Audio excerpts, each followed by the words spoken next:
Otaru is one of our favorite cities in Hokkaido. It has great food, beautiful views, and everything is close enough to do with kids, even if you only have a single day.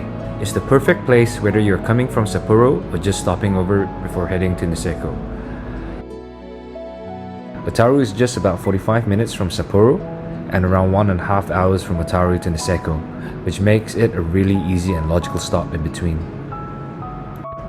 If it's your first time in Otaru, a great way to start the day is Sankaku Market.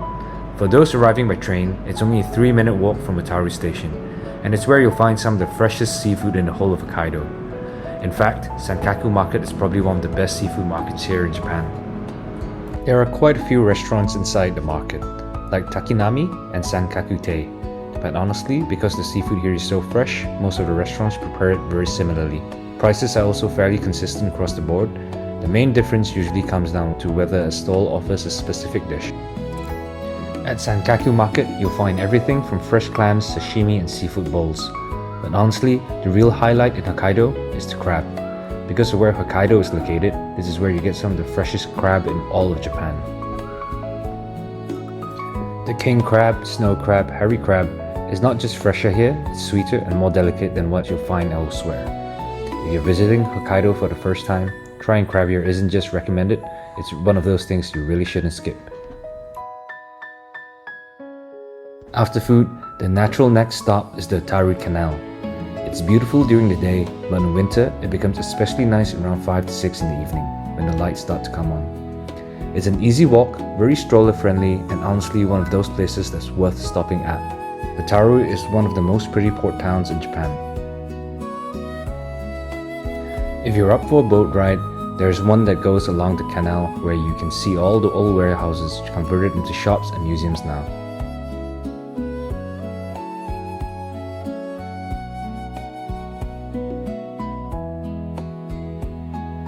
If you have extra time, there are also shops and small museums nearby, like the glass workshops, the music store, and even the infamous Latao Cheesecake Factory.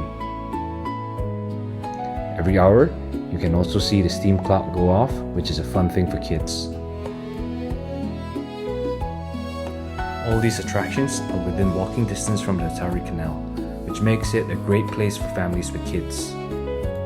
Next up is Otaru Denuki-Koji, which is basically a small alley filled with over 20 food vendors. This trip, we actually came here instead of Sankaku Market just to try something different. Even if you don't have the food, these alleyways are pretty enough to just stroll by and perhaps take a photo with one of their popular statues enjoying a snack. The street has ramen, grilled skewers, and other hot food snacks like their Chinese buns. Everything is in one place, which makes it perfect if you're short on time. You can still get great seafood bowls here. Maybe not the same variety as Sankaku Market, but definitely as good and fresh as Stefan rates them.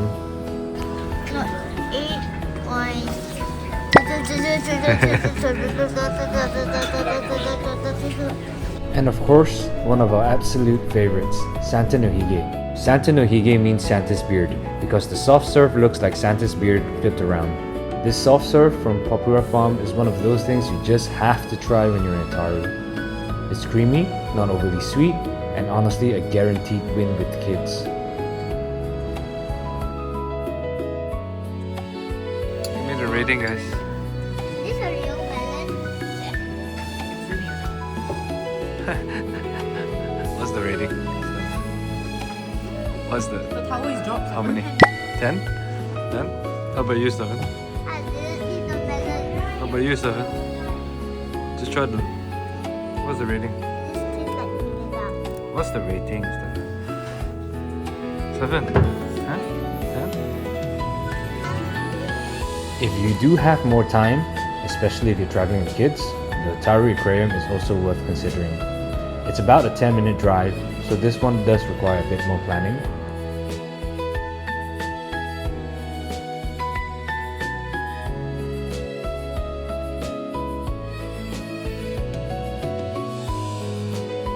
The highlight here is the penguin walk, which only happens a few times a day, so you'll want to check the schedule beforehand. All in all, most of the places we shared today are actually within walking distance of the Otaru Canal, usually about 5 to 10 minutes away. The only spot that's a little further out is the Otaru Aquarium, but if you are traveling with kids and have the time, it's definitely worth making the effort. Otaru is truly one of the most beautiful fishing towns in Hokkaido, and honestly, even in Japan. Let us know what you think, and we'll see you in the next adventure. Bye!